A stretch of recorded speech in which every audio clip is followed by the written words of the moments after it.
Hey, Rebel Rouser. I'm Alan Voivod, and this is Star Wars 7 by 7. We're at episode number 1679, and today we're going to start a series of looks from time to time as we are in the run up to Celebration Chicago. We're going to start looking at some stuff about the sequel trilogy based on the Star Wars Visual Dictionary. And what I'm finding is that there are differences, and those differences are what we're going to be highlighting on this series of episodes. And it's not going to be every single day for the next little while, just it's going to be from time to time as we are, like I said, in the run up to Celebration Chicago, because at that point, if, like we're definitely getting a teaser in Chicago, right? So we're going to have more stuff to analyze when that happens. But for now, what do we have to analyze that we haven't analyzed yet? Well, one of these is that big Star Wars Visual Dictionary, which, the interesting thing of it, it says in the back that it is taking material from all of the visual dictionaries, including Solo A Star Wars Stories Ultimate Guide and the Rogue One Ultimate Visual Guide. So on the one hand, you're like, wait a second, this is, basically a book that is just gathering together everything from the previous visual dictionaries. So there's not necessarily anything new. Well, nothing could be further from the truth.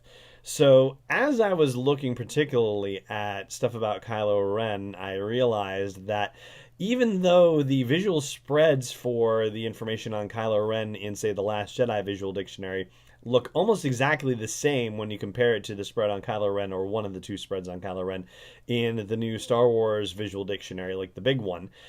Yeah, it looks like it's the same thing, but it turns out that the writing is actually different in some cases. So, yeah, this complete visual dictionary has some differences of note. And those are the things that I want to flag for your attention. At least, like there's some little ones that are like kind of minor, and I'm going to give you an example of at least one of those so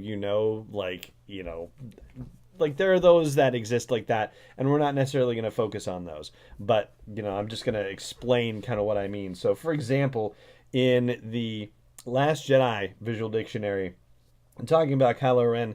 It says Kylo's dogged pursuit of the Resistance leads him to the abandoned world of Crate, where at last his hunger to deliver vengeance by lightsaber blade may be sated. So it says that there for a caption of him with the one where he's like twisting the blade around, but the caption in the complete visual dictionary for that same thing says Kylo's dogged pursuit of the Resistance leads him to the abandoned world of Crate. It is here that he faces his old Jedi master Luke Skywalker in lightsaber combat. So obviously, yes, it's definitely different from the Last Jedi Visual Dictionary, so there's that. But does it really tell us anything new? Nah, not really. And so those are the kind of changes that we're not really going to talk about when we're looking at the difference between, say, the Last Jedi Visual Dictionary and this new complete Visual Dictionary. Instead, we're going to talk about the stuff that's a little bit more substantive. And there may be just a couple of things that I flagged just for the heck of it anyway, worth considering. One of the things that I thought was a little bit interesting had nothing to do with the actual pages about Kylo Ren himself. No, it was actually in the table of contents where there was a picture of Kylo Ren, and it says that his cowl is a remnant from his early training. What early training? We don't necessarily know whether it's his early Jedi training or his early dark side training. That remains to be seen because it doesn't necessarily say, but it does say Ren's early training. So in that sense, it makes you think that it's his dark side training. And it talks about him as being neither Jedi nor Sith, but actually from something called the Knights of Ren. Here, actually, I'm going to find the passage for you. A new generation of dark side users. He's the archetype of a new generation of dark side users, the Knights of Ren. So you could almost think of the Knights of Ren as their own, as their own organization, like the Sith. They're not just a random group of guys that have named themselves the Knights of Ren. It seems that there's actually something a lot bigger about this whole thing. Now, there's another thing here about his fall to the dark side, and this is a question that I've been wondering about for a while in terms of we see him in The Last Jedi when Luke is standing over him with his lightsaber blade ignited, and he has to repel him away and bring the house down around him. And you're given the implication that that's the moment that then Ben Solo becomes Kylo Ren for all intents and purposes and ends up destroying everything and killing other acolytes of this new Jedi temple and so on and so forth, and disappearing with a few of those acolytes who may or may not be the first of the Knights of Ren. But the question that I had been wondering about is, when exactly does he find out that he is the grandson of Darth Vader? Is it before or after that particular incident happens? And it sounds like the answer is before. According to this segment, it says, Fallen Son. It says, let's see, learning the truth about his grandfather, Darth Vader, causes him to turn against his family and fall to the dark side. Kylo betrays the other Jedi students studying with Skywalker and is responsible for their destruction. This has earned him the nickname Jedi Killer, which is whispered in the First Order ranks. So it sounds like, I mean, you know, if there is this incident that we see in The Last Jedi where they have that unfortunate moment, him and Luke, and Ben blows everything up.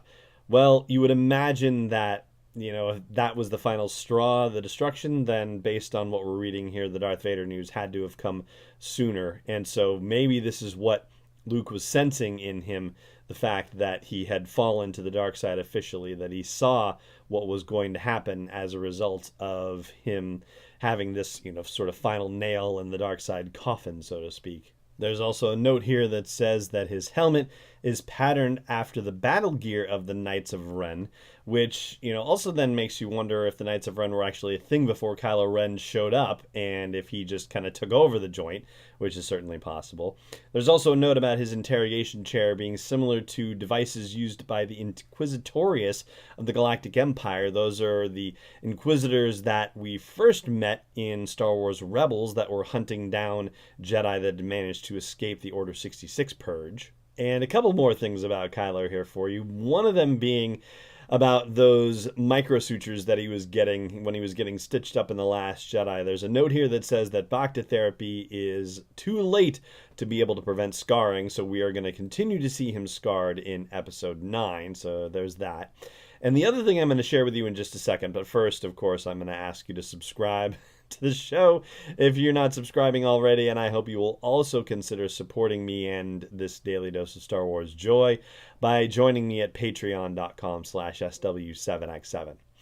And then the other bit of information here is about the fact that in Kylo's chambers on the Supremacy, which is where we see him during The Last Jedi, it says that he has left Darth Vader's charred helmet aboard the Finalizer, which would be that first Star Destroyer that we saw, General Hux's Star Destroyer.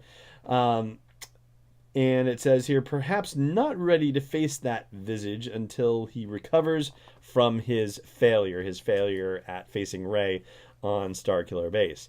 And you know, it does raise a question, too, that we are going to pursue in another episode, which is when he's talking to that helmet, he says, I will finish what you started. Well, what does he think that is? So we will pursue that on another day. But that's going to do it for today's episode, at least. So thank you so much for joining me for it, as always. And may the Force be with you, wherever in the world you may be. This podcast is not endorsed or sponsored yet by Lucasfilm Limited, Disney, or 20th Century Fox. It is intended for entertainment and information purposes only. Star Wars, the Star Wars logo, all names and pictures of Star Wars characters, vehicles, and any other related Star Wars items are registered trademarks and/or copyrights of Lucasfilm Limited or their respective trademark and copyright holders. May the Force be with them. All original content is copyright 2019 by Star Wars 7x7. We hope you love it.